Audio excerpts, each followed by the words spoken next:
Praise the lord. మన ప్రభువైన అయిన యేసుక్రీస్తు నామములో అందరికీ శుభాభివందనములు. అందరు బాగున్నారా?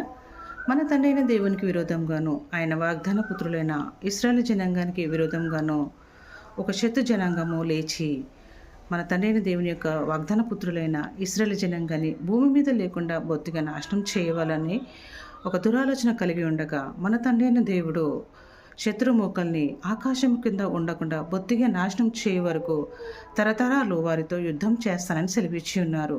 నిర్గమకాండంలో వ్రాయబడి ఉంది. ఏ అధ్యాయంలో వ్రాయబడి ఉందో, ఏ వచనంలో వ్రాయబడి ఉందో కామెంట్ బాక్స్లో కామెంట్ చేయవలసిందిగా కోరుచున్నాను. మనం దేవుని పరిశుద్ధ గ్రంథము చదువుకుందాము. కీర్తనలు 54వ అధ్యాయము.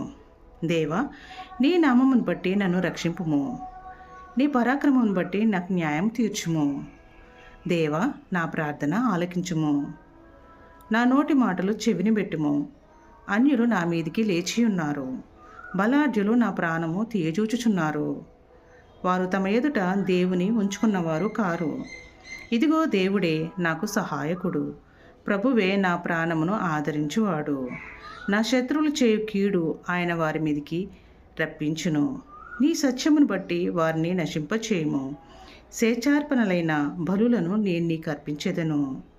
యెహోవా, నీ నామము ఉత్తమము, నేను దానికి కృతజ్ఞతాస్తుతులు చెల్లించుచున్నాను. ఆపదలన్నిటిలో నుండి ఆయన నన్ను విడిపించి ఉన్నాడు. నా శత్రువుల గతిని చూచి నా కన్ను సంతోషించుచున్నది. ఆమెన్. యెరూషలేము క్షేమం కొరకు ప్రార్థన చేయుడి. యెరూషలేమా, నిన్ను ప్రేమించువారు వర్ధిల్లుదురు. మన తండ్రి అయిన దేవుని యొక్క వాగ్దాన పుత్రుల నిమిత్తము ప్రార్థన చేయదము. వారి క్షేమం కొరకు నిత్యము ప్రార్థన చేయదము. మన తండ్రి అయిన దేవుని నామమునికే మహిమ కలుగును గాక. ఆమెన్.